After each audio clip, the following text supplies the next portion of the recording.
welcome back to this course, DBMS course. And now we are in chapter 5, part 1. So there will be two sections about chapter 5. The first sections will talk about introductions to normalizations, but in these sections we just talk about the basic concept, why we do the normalizations in database, and then we will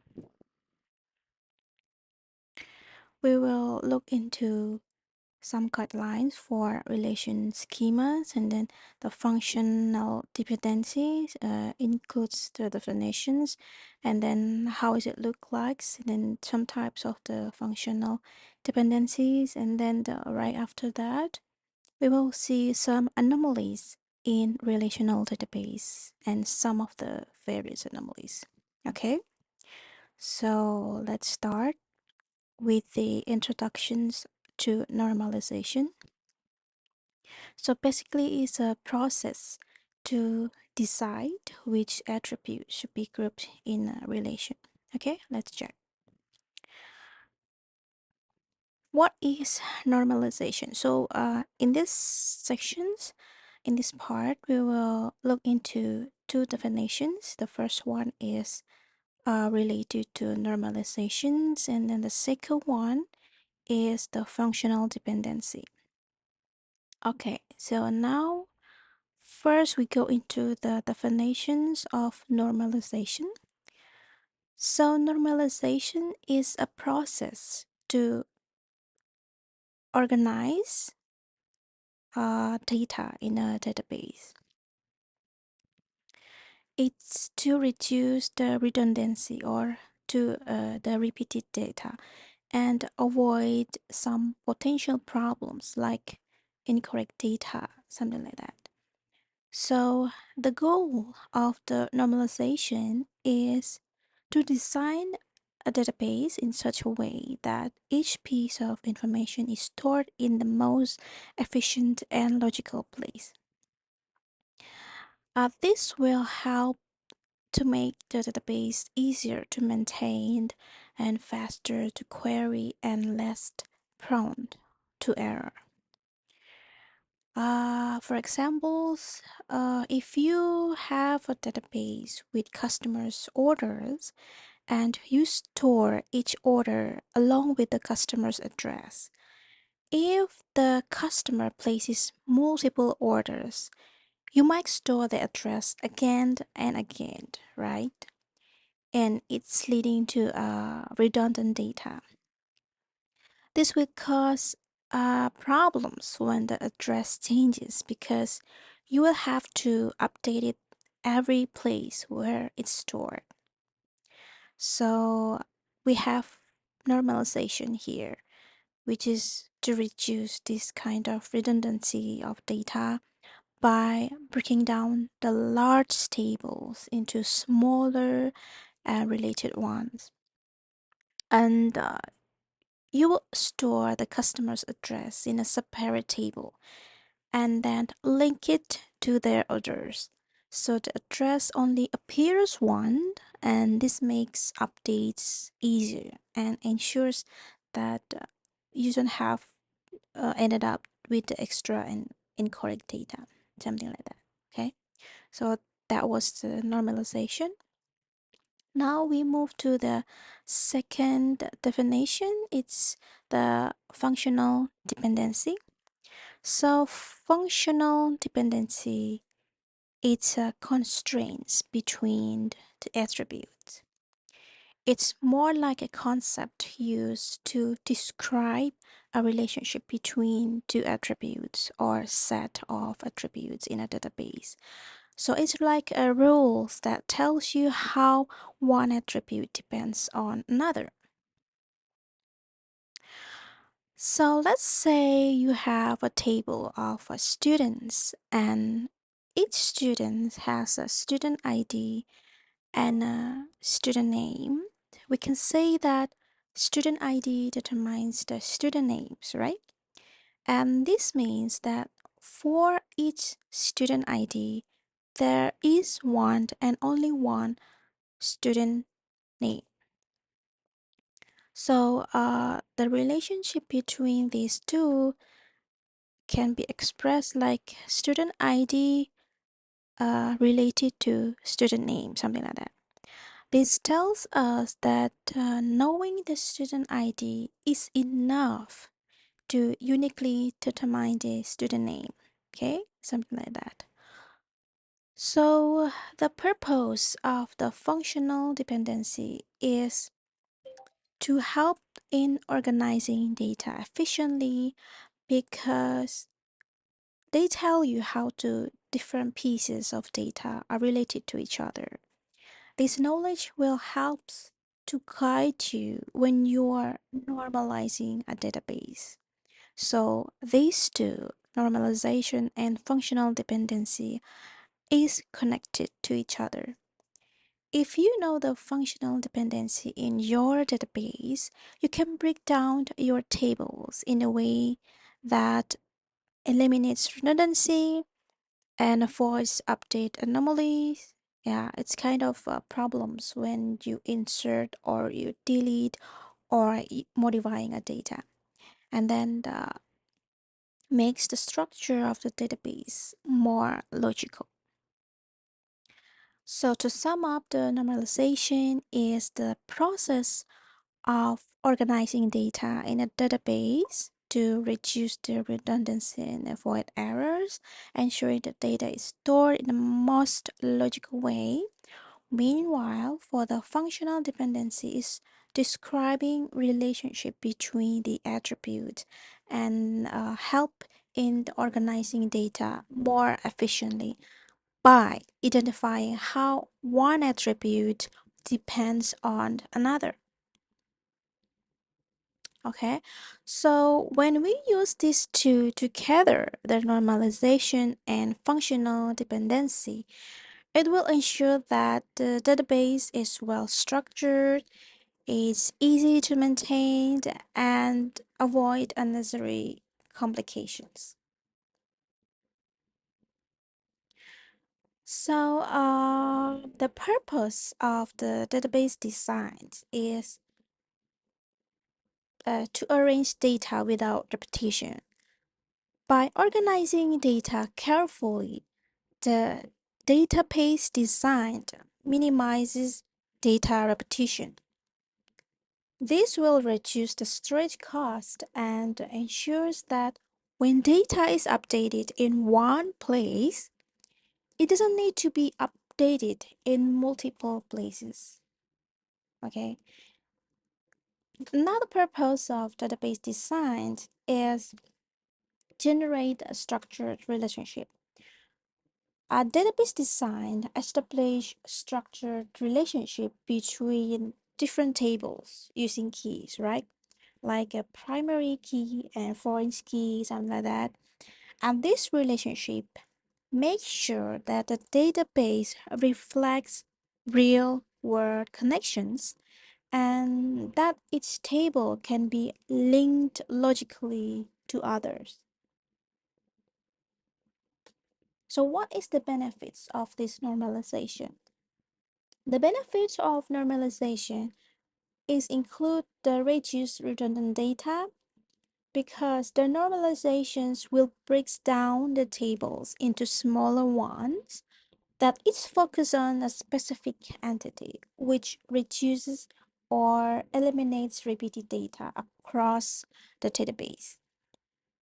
And of course, ensures the data consistency. With reduced redundancy, the normalizations will ensure that each piece of data is stored in only one place. So when it's updated, there is no need to worry about inconsistencies. For example, if a customer's address changes, you only need to update it in one table rather than several tables. Okay. So overall, the normalizations will help to create a well-organized, efficient database that's easy to maintain, reliable, and optimized for data integrity.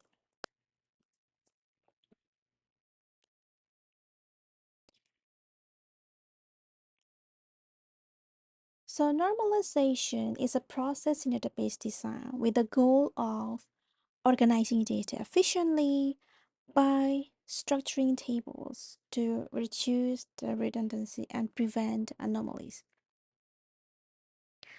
Okay, so again, in normalization, you decide how to group attributes, yeah, in columns, in tables, in relations based on their logical connections. This means that carefully selecting which attributes should be grouped together in the same table to ensure the data is organized logically. If a table has problems like redundancy or anomalies, for example, insert, delete, or update anomalies, the normalizations will involve decompose the table or breaking it down into smaller tables. And these small tables are organized so that each one holds a specific set of related data and they connect to each other through keys such as primary and foreign keys, something like that. So the outcome of the normalization is a set of well organized tables that avoid the redundancy. Yeah, so each piece of information is stored only once, which reduce the unnecessary duplications and also prevent anomalies with a clear structure. The database avoids update, insert, and delete anomalies, making it easier to maintain consistency. So again, the normalization is needed in the database because a database is transformed into a structured, efficient design that minimizes the redundancy and ensures the data integrity.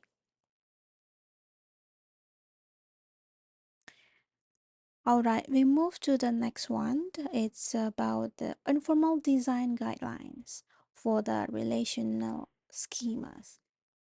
Okay.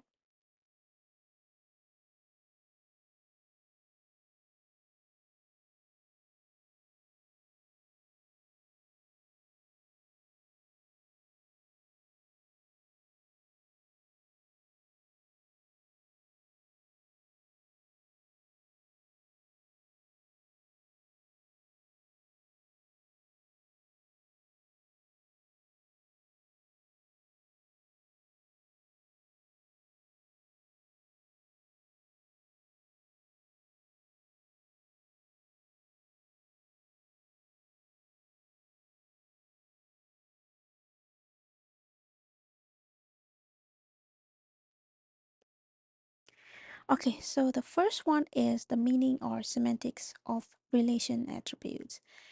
It means that here in this process, each attribute in a database relation should have a clear, real world meaning that reflects the data it represents. This clarity ensures that all values within the tuple or rows are logically connected and relevant to one another. So we have some guidelines for the first. Uh,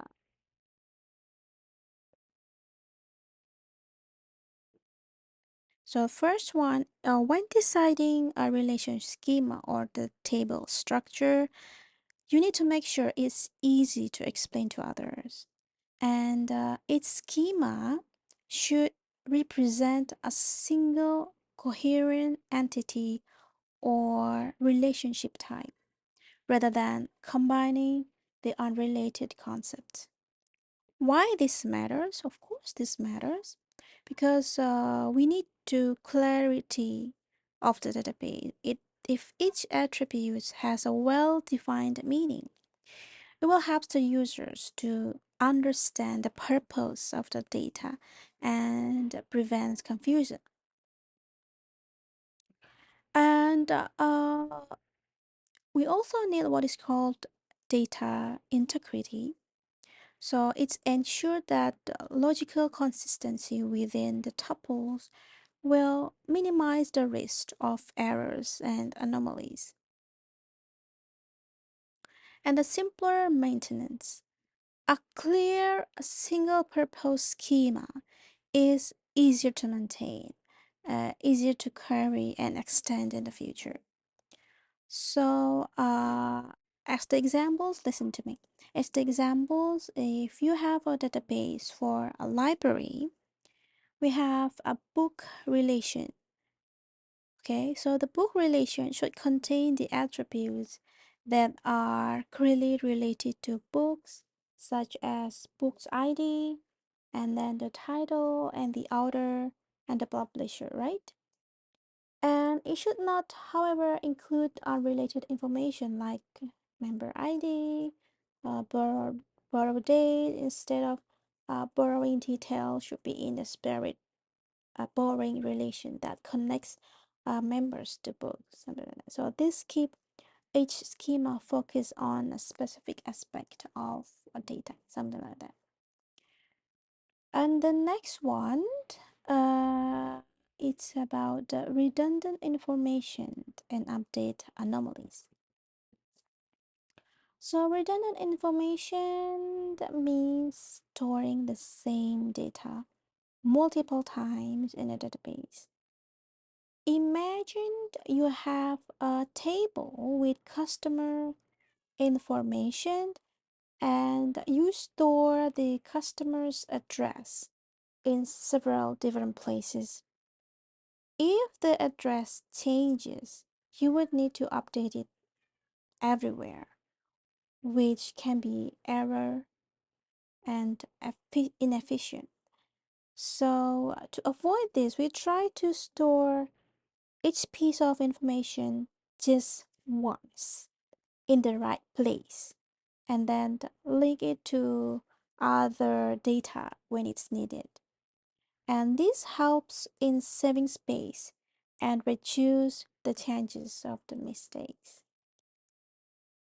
Okay. And then there's some types of anomalies. Sorry, the types of update anomalies. So an update anomalies is a problem that happens when you try to insert, to delete, or to modify a data. And it doesn't work properly because of the redundant data. There are three types of the update anomalies. Yeah, the first one is insert anomalies. We will, of course, take it, but discuss it one by one. So, insert anomaly. This happens when you cannot add a new information to the database without adding unnecessary or incomplete data. So, for examples, if you try to add a new customer but don't have yet an order for them, so you might be forced to leave some fields blank or you need to store duplicate information, right? So it's a insert anomaly. And then the delete anomaly. This happens when you try to delete some information, but it accidentally causes the loss of other important data. For examples, if you delete a customer's record, but their order information is also lost, even though the orders should be still kept in the database. And the next anomalies is the modify anomalies. This happens when you change information in one place, but you forget to update it in another places where the same data is stored. This is also a problem. So this can lead to inconsistencies, like having different addresses for the same customer in different places. So the guideline for avoiding the update anomaly, you need to design the database carefully. The goal is to organize the data in a way that minimizes redundancy and ensures that updates happen smoothly. So, one common approach to achieve this normalization where you break down the large tables into smaller, more manageable ones. And by doing this, you ensure that each piece of information is stored in only one place. Okay, so there is no redundancy. And if there is an updates will be easier and less likely to cause errors or anomalies.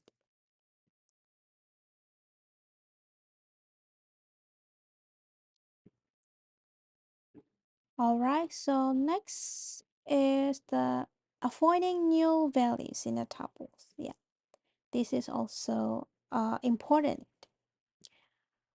So in a database, a tuple is just a row in a table, and each attribute is a column that in a row. Null represents missing or unknown value or unknown data in a database.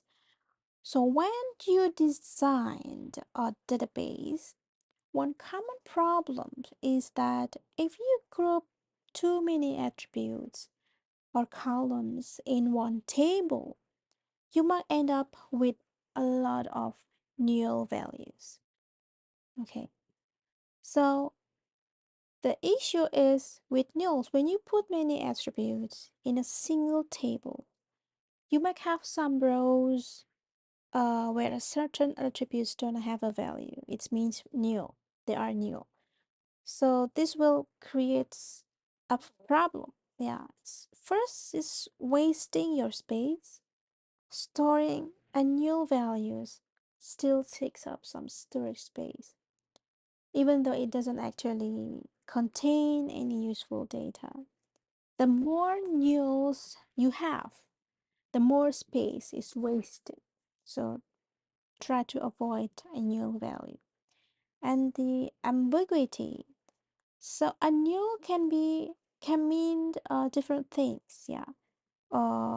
It can be a noun. The unknown is information is just missing that we don't know the value should be. It's a noun. And in applicable, the attribute doesn't apply to the role. Yeah, for example, a middle name for someone who doesn't have one. Okay, like for me, I don't have a middle name except for Chinese name. I have a middle name. And then missing. Okay, missing. So the value should be there, but it's not just available at the moment, something like that. And this will create what is called a confusion because it's not always clear why a value is new. Is it missing? Is it a noun or just not applicable? That can lead to mistakes when using our data. Okay. It also complicates operations. When you perform operations like count or sum, the null values can mess up the result. For example, if you try to sum columns with the prices and some values are null, the calculation might fail or return incorrect results unless you specifically handle the null value, something like that. Okay, So the guidelines to avoid the frequent nulls is um, try to design your tables so that the null values are only used for exceptional cases, like situations where it's absolutely necessary to represent the missing or unknown data. Okay, so for example, instead of having a columns for a customer's middle name, which might be null for many people, consider whether it's better to store this information in a spare table only when it's needed. Okay, this way you can reduce the chance of many nulls cluttering up your tables. So in short, try to limit the use of nulls value to only when absolutely necessary. And then try to design your tables so that each attribute is relevant to most rows, or you can use separate tables for optional information. And this will make the database more efficient. It's easier to understand and simpler to work with. Okay.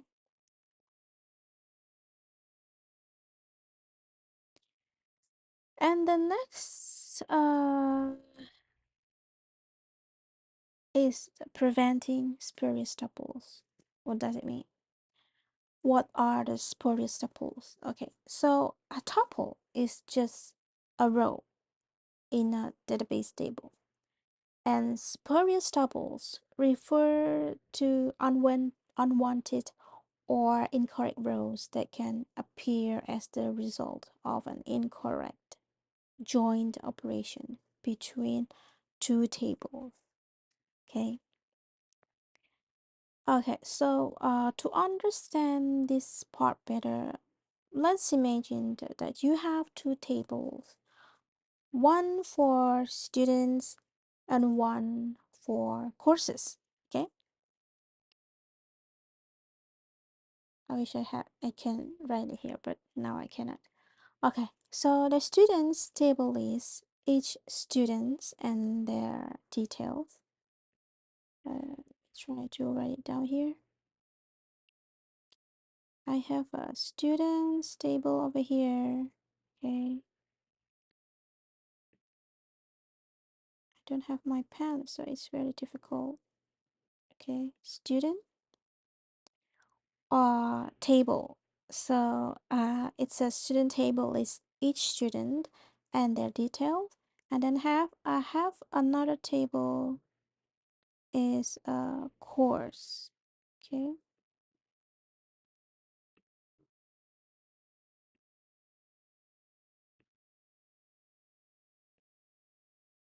okay, it's course and students table.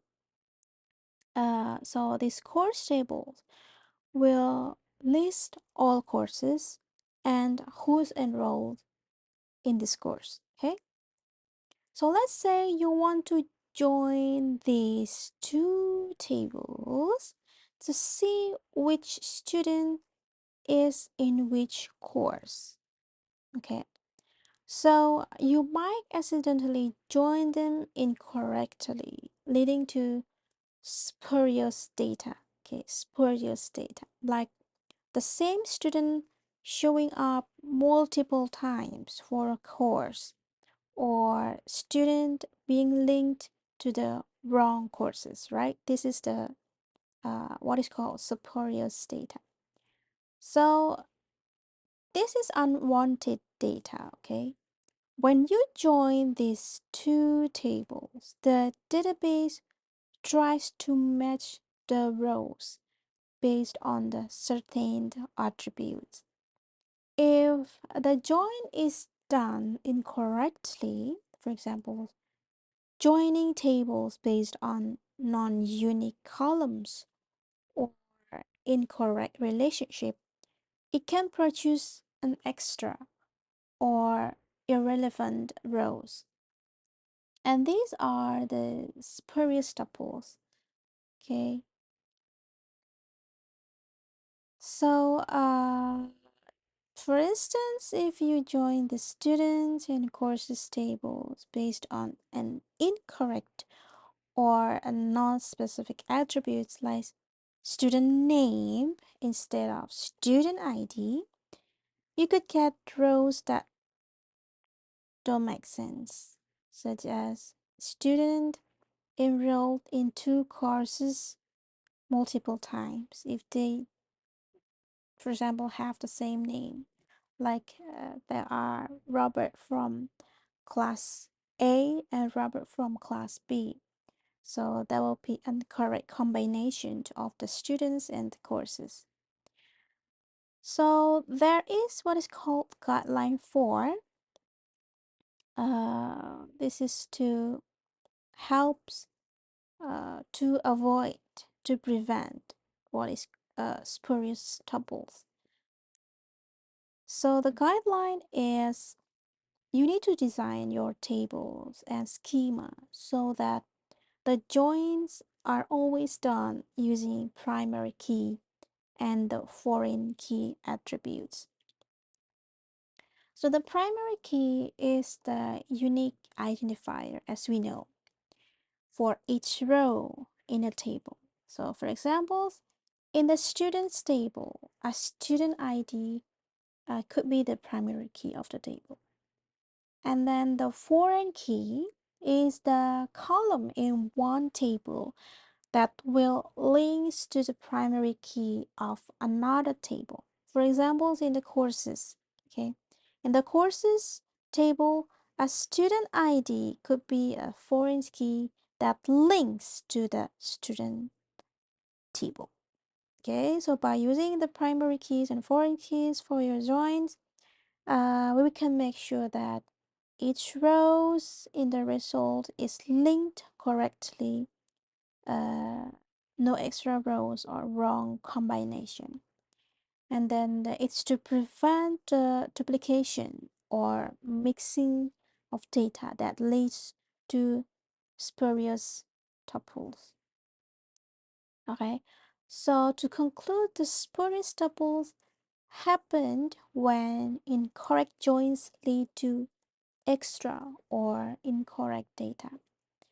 So to avoid this, always join tables using primary keys and foreign keys, because these keys ensures that the relationship between the tables are clear and correct. These guidelines will help to keep your database queries accurate, efficient, and meaningful. Okay, so in practice, if your tables are designed well and have proper keys, the database can ensure that joins result in clean and correct data without unwanted rows.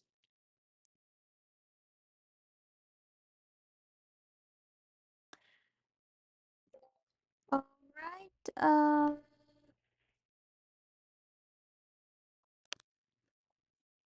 So let's move on to the next.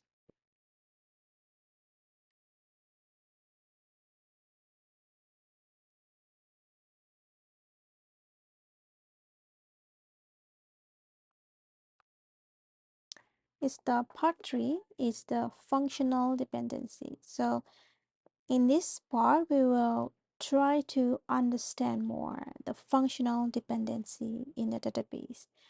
This is very important because if you master this part, then you won't have any problems when you are doing the normalization.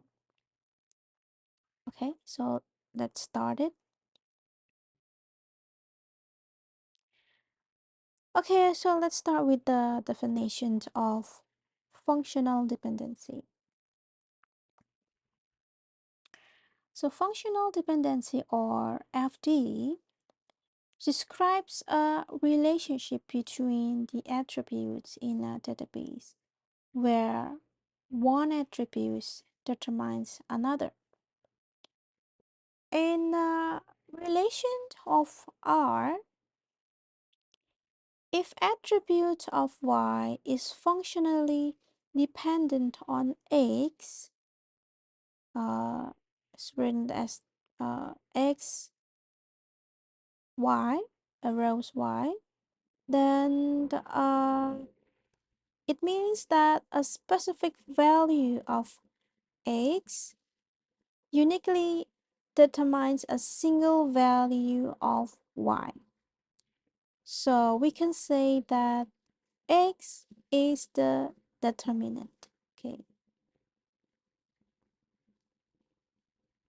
I believe that you are still confused about this. Yeah. So let's check the tables over here, the employee tables. In the employee table, we have employee ID, which is uniquely determines the employee name and salary, of course. We can express this dependency as employee ID to employee name, and here the employee ID is determinant, as knowing as the employee's ID is enough to determine their name. So the functional dependency here is helping to maintain the data integrity, and it's essentials in database normalizations to eliminate redundancy and anomalies.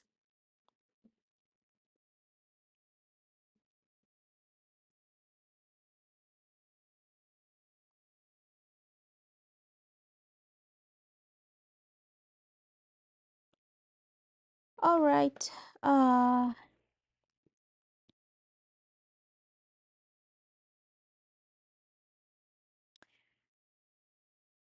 To create a functional dependency chart for a relation, we need to follow the 4 steps, okay, and organize them.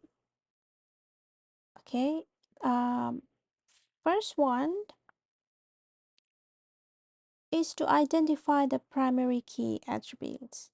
We need to determine the attributes or the combinations of the attributes that uniquely identify each record in the relation.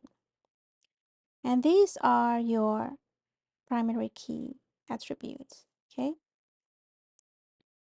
So, and after that, we draw a rectangle for primary key attributes. Draw a rectangle and then write all identified primary key attributes inside of it. And this rectangle visually separates the primary key from the other attributes. And the next step is place non-prime key attributes outside of the rectangle. Okay, so non-prime key attributes, those that are not part of the primary key, should be listed outside of the rectangles to show that they don't form part of the unique identifier.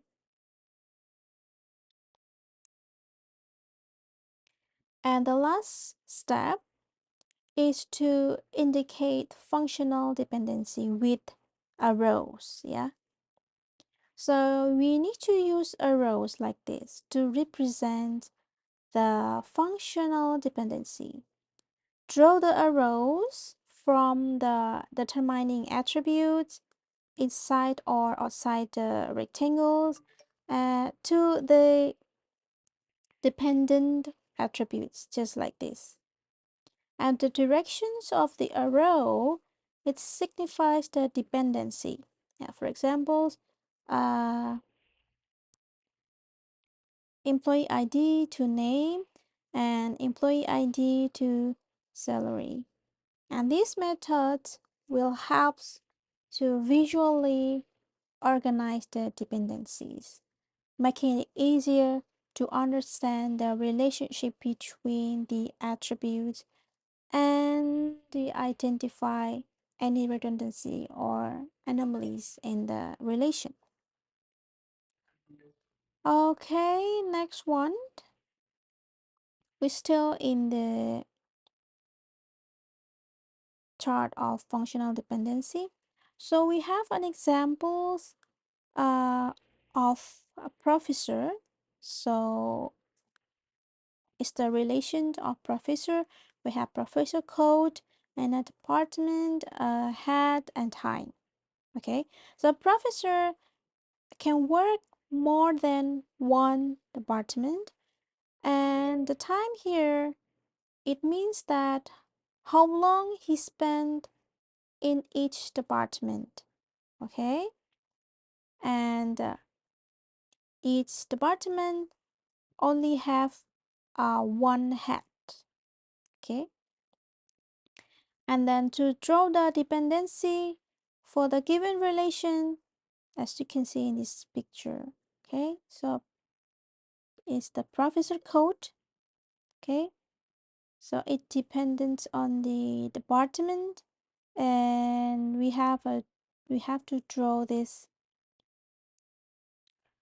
rectangular. So this time is dependent on the professor code and department. Okay, so that's why the arrow is connected to the rectangle. It's not connected to one of its attributes. Okay, because the time, it depends on the professor, how long he spent, how long the time spent for each professors to work in each department. Okay, so the time is depends on this too, so that the arrow is from the rectangle. Okay, instead of each one of the attributes. And then head, the head, as you can see that each department has only one head, so the arrows is drawn from the attribute department to head because it's directly dependent. Okay, okay, so far so good. Now let's move on to the next one. It's the types of functional dependency. So there are four types of functional dependency. The first one is partial dependency and fully functional dependency. The second is transitive dependency and non-transitive dependency. The third, the single valued dependency and multi-valued dependency. And the last type is trivial dependency and non-trivial dependency. Okay, let's talk about this one by one.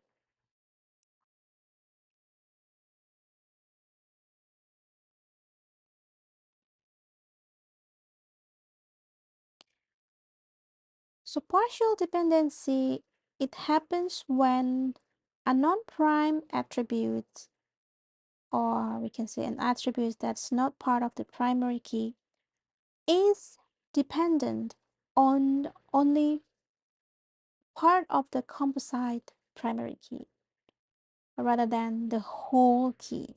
Okay, so a composite primary key here means that the primary key is made up for more than one attribute. So the partial dependency can only occur if there is a composite key. Okay, so that was the partial dependency. Now, the fully functional dependency. So the fully functional dependency, this occurs when the non-prime attributes depends on the entire composite of primary key. So in other words, if you need both parts of the primary key to determine the attribute's value, it's a fully functional dependency. Let's take a look at the examples, okay? Uh,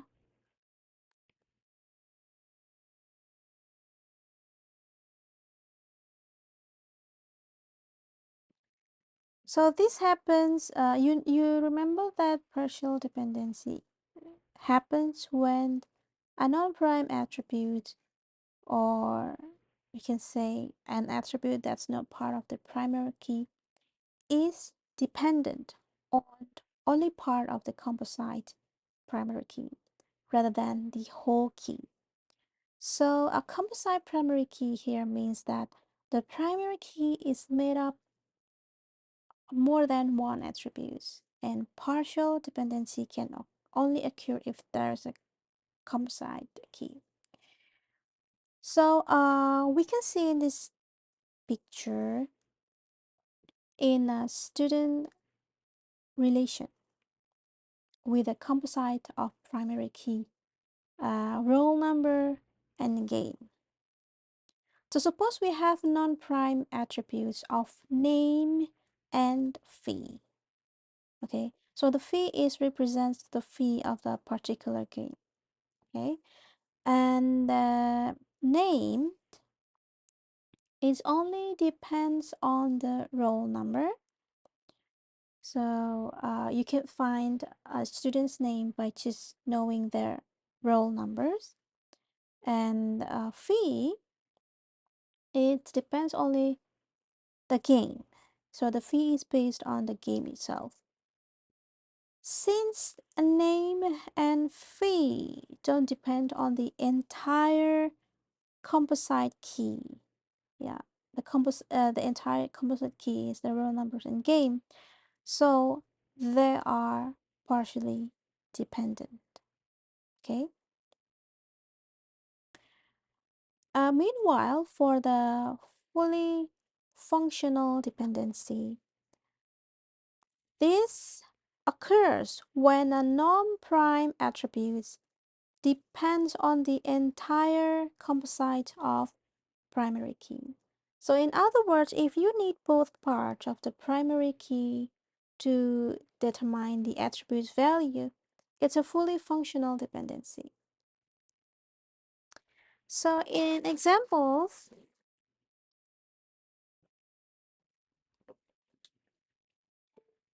for examples for the fully functional dependency, um, in the same student relation with roll numbers and game as the primary key, the grade depends on both roll numbers and game, because you need to know both of the students' roll number and the game to determine their grade in that specific game, something like that. And since grade depends on the entire composite key, so it has the fully functional dependency. Okay, so in summary, the partial dependency means that non-prime attributes depend only on part of the composite key. Meanwhile, the fully functional dependency means that non-prime attributes depends on the entire composite key. Okay. Now the second type is transitive dependency and non-transitive dependency. So a transitive dependency will occur when one attribute indirectly determines another attribute through a third attribute. Meanwhile, a non-transitive dependency occurs when an attribute is directly dependent on a key attribute and not through another non-key attribute. Okay, let's move on to the examples for your better understanding. Alright, so let's understand the transitive and non-transitive dependencies with the examples given in the image. So you remember that transitive dependency occurs when one attribute indirectly determines another attribute through a third attribute, right? So here in these examples, we have roll numbers, we have semesters, we have name, we have hostels, right? So roll numbers is a prime attribute, so it's a key attribute. Meanwhile, for the semesters and hostels are the non-prime attributes, so it's not a key attribute. Okay, so in a transitive dependency, the hostel is transitively dependent on roll number through a semester. This means that roll numbers determine semesters and semesters in turns determines hotels. For instance, if we know the roll numbers, we can find out the semesters the students is in, and if we know semesters, we can determine which hostels the students is assigned to. Okay, so the next type is non-transitive dependency. So if you remember, the non-transitive dependency occurs when an attribute is directly dependent on a key attribute and not through another non-key attribute. So for examples, we have a roll's number and name here, okay?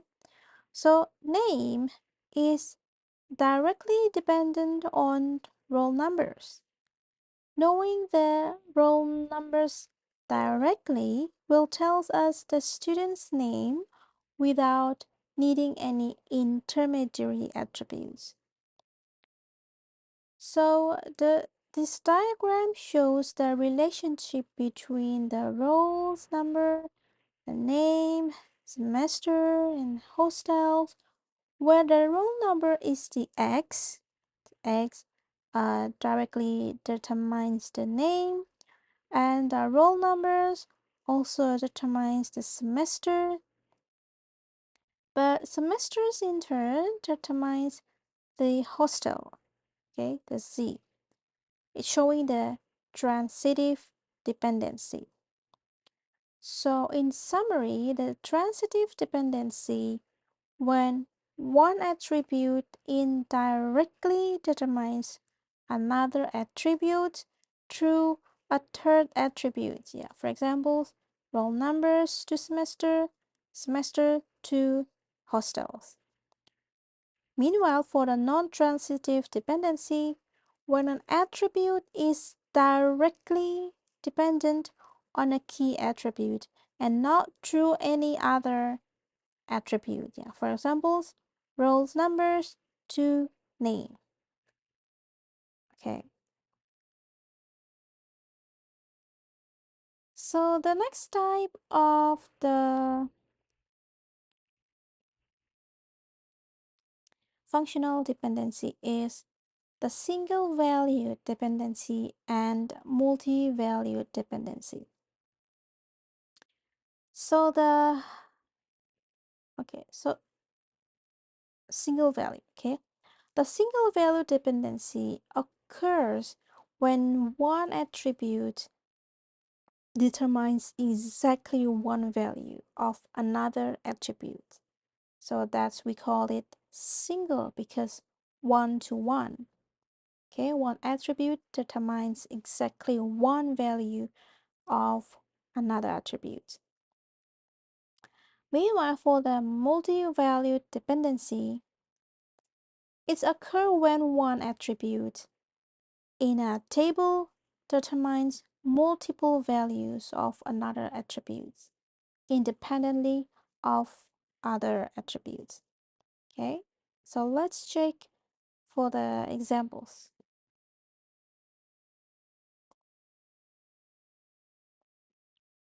So as you can remember that multi-value dependency occurs when one attribute in a table determines the multiple values of another attribute independently of another attribute. Okay, so for examples, in teacher and class, okay, teacher and class, and each teacher can handle multiple classes, okay, each teacher can handle multiple classes. For example, in Sam, teacher Sam handles both computers and electronic classes, okay. So this creates a multi-valued, okay, multi-valued dependency because the value of the teacher attribute, like Sam, okay, can determine multi-values of the class attribute independently of the other attributes. So we can see these two arrows, yeah, connected teacher with the class, okay. The next dependency is between class and days. So each class can be held on multiple days, 1 to 6, right? And this is another multi-value dependency because the value of class, the value of class attributes can determine multiple values of the days. Yeah, for examples, computer class can be held on day 1 and day 6. Meanwhile, for the class of mechanical can be held days 5 and days 2, something like that. Okay. And let's talk about the single value dependency. So the single value dependency occurs when one attribute determines exactly one value of another attribute. So we're talking about ID and teacher over here. Each ID uniquely identifies a teacher, right? So for examples here, 1Z corresponds to Sam. Okay, 1Z corresponds to Sam. 2Z corresponds to John. And this is single value dependency because each ID determines one, okay, and only one teacher.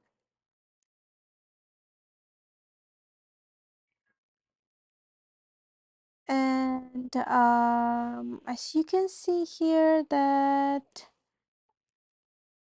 for the dependency diagrams, yeah, the arrows indicate the directions of the dependency. The teacher determines class. It's a multi-valued dependency, so we have two arrows over here. And then class determines days. It's also a multi-value dependency, so we can see here there are two arrows, and ID with the teacher is a single valued dependency, so we only see one arrow over here. All right, so to sum up, the multi-value dependency is one attribute determines multiple values of another attribute independently of other attributes. Yeah, teacher to class. A teacher can teach multiple classes, for examples. And for single value dependency, when one attribute determines exactly one value of another attribute. Yeah. For example, ID of the teacher is uniquely identifies a teacher. Okay.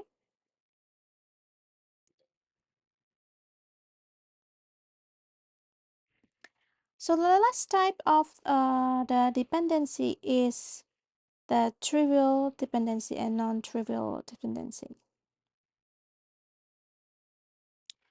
Okay, so the trivial dependency is a dependency where x towards y is called trivial if y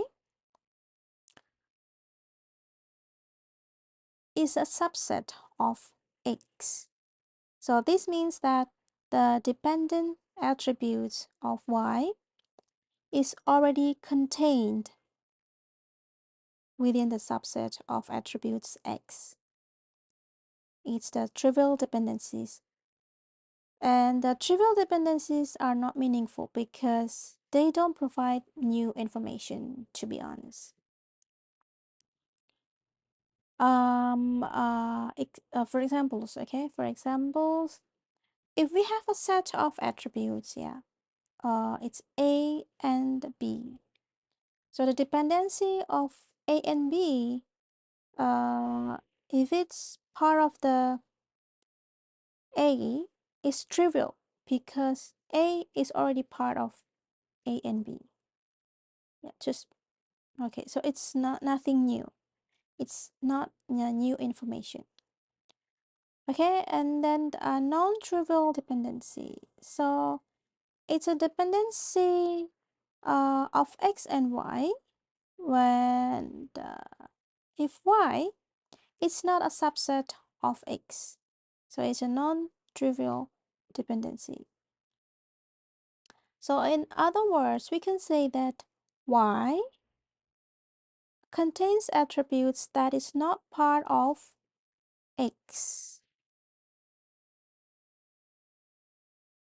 And this time, the non-trivial dependency are meaningful because they show the actual relationship between the different attributes. Okay, let's take the examples for your better understanding. Okay, so you remember that trivial dependency is when an attribute or a set of attributes is functionally dependent on a larger set that includes it. In other words, if you already have an attribute in a set, it's trivial dependent on the whole set. Okay.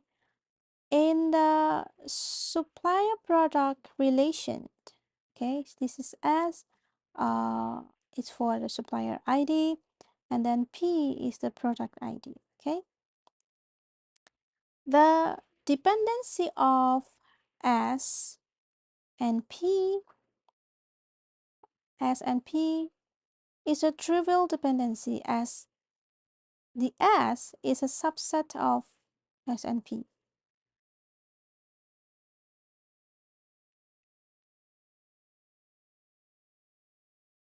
Because S, the supplier, is already in a larger set of S and P. So it's trivially dependent.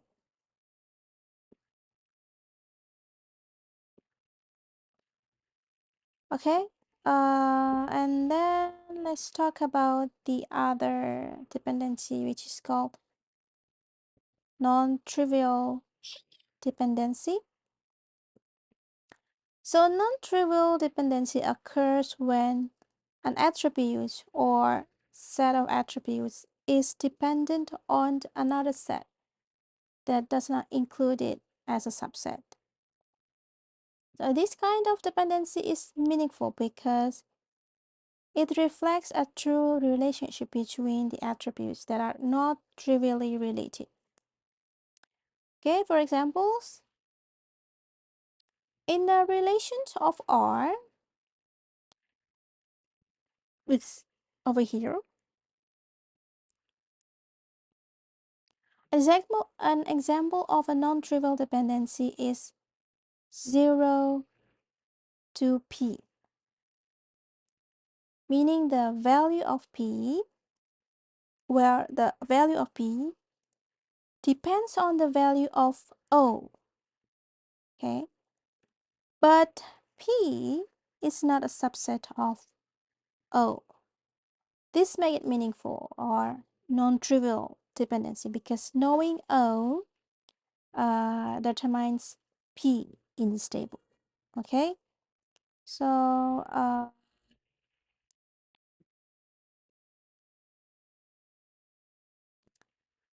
in the relation of R, we have a columns O, P, and Q.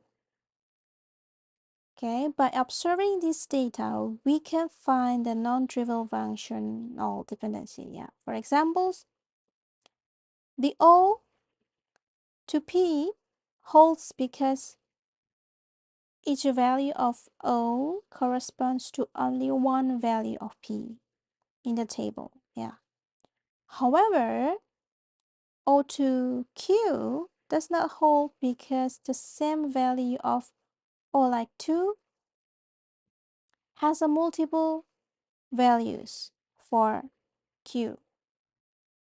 Yeah, both 7 and 5. So there's no unique dependency from O to Q. So the non-trivial function dependency help to describe meaningful relationship in a data, while trivial dependency don't give us any additional useful information.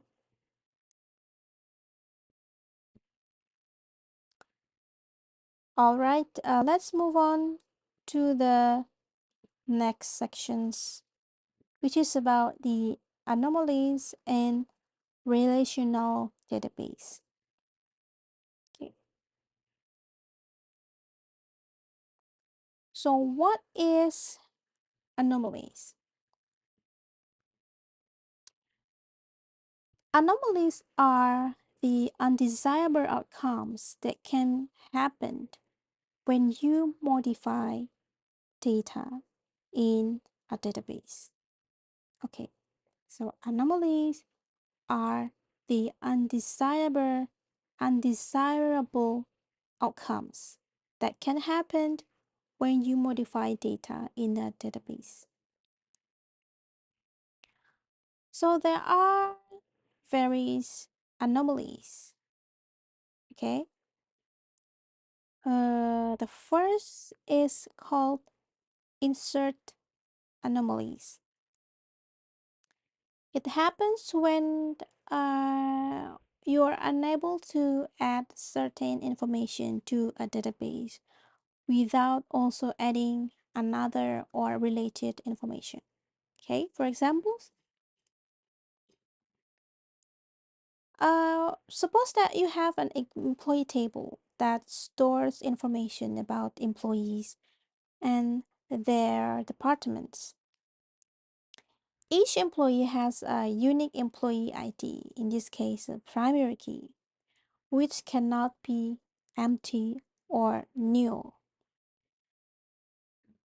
Now, let's imagine you want to add a new department of finance, but currently there are no employees in that department. So, with that current uh, condition, you cannot add the finance department on its own because there's no employee to associate with it. And since the employee ID is required and cannot be new, this means that you cannot enter the finance until there's an employee assigned to it. This limitation is an insert anomaly because you are unable to add finance as a department without the dependent data, for example, as an employee in this case.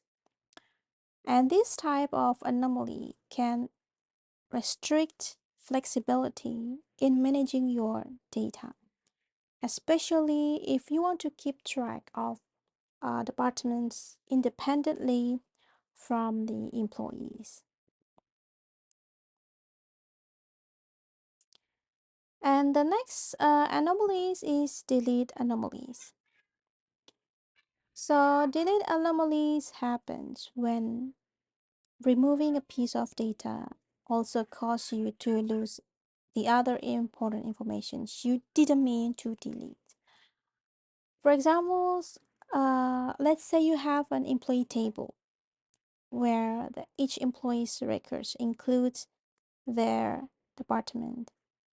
Now suppose you have an employee named Deepak in this case, who is in the only person in the sales department. Okay. If you delete Deepak's records, maybe because he left the company, you will also lose the information that sales department exists, since there's no longer anyone listed under sales. Okay, so this can be a problem if you wanted to keep track of all departments, even if they currently have no employees. The delete of Deepak's records unintentionally removes the sales department information, which could lead to a data loss that you didn't intend to it. Okay, so that was the delete anomalies. And the next anomalies is the update anomalies. An update anomalies happens when you need to update data in multiple places, and missing even one update that will cause mistakes in your data. Okay, imagine if you have an employee table where each employee has a department number, okay, department number, to show which department they work in. Let's say there are 5 employees in the accounts department, all with department number of 201. Now if the department number for accounts changes to 301, you would have to go through the employee tables and update the department numbers to 301 for every single employee in accounts. If you miss even one employee, the table will have inconsistent information. So some employees in accounts will still show the department number of 201, while the others show 301. Okay, and this inconsistency can lead to errors because the same department would appear with two different numbers. And the update anomaly makes it easy to have a bad data in your database if changes are not made everywhere they are needed. Okay, now let's check your understanding. Okay, in this table, we have some columns which describes the details about the student, like their name, their birthday, age, and then address, and department ID, and also the student ID, of course. And this table is not normalized, and there is definitely a chance of anomalies present in the table. Okay, so the 3 possible anomalies, let's see. When we update some rows in the tables and if it leads to inconsistency of the table, then this anomaly will occur. This type of anomaly is known as update anomaly, right? And in this table, if we want to update the address of count, then we have to update all the rows where count is present. Okay, if during the update we miss any single row, then there will be two address of count. Okay, which will lead to inconsistent and wrong database. And the second possible anomaly, okay, if there is a new row inserted in the table and it creates the inconsistency in the table, that is called the insert anomaly. For example, if in the table we create a new student and it is not located to any department, then we cannot insert it in the table. So it will create what is called an insert anomaly. The third possible anomaly is delete anomaly. If we delete some rows from the table and if any other information or data which is required is also deleted from the database, this is called delete anomaly in the database. For example, in the table, if you want to delete the department of 006, then the details of Diana will also be deleted because the Diana's details are dependent on the row of 006. So there will be a delete anomalies in this table. Okay, so how to solve this problem? Okay, so to remove this type of anomalies, we will normalize the table or split the table or join the table. There can be various normalized form of table like 1NF, 2NF, 3NF, BCNF, and etc. We will discuss it in the next sections, in the next part of this chapter, okay? Which we can apply the different normalization schemes according to the current form of the table. All right, let's take another table. So in the table, we have listed students with their name, their ID, their branch, and their respected club. So in the table, if Eva changes her branch from computer science to science electronic, sorry, computer science to electronics, then we will have to update all of the rows. Okay, Eva have two rows over here. If we miss any rows, then the Eva will have more than one branch. Am I right? And this will create the update anomaly in the table. And then if we add a new row for a student, for example, I add here Thomas, who is not part of any club. He's not joining any club in the school. We cannot insert the row into the table as we cannot insert new for the column of students club. So this is called insert anomaly.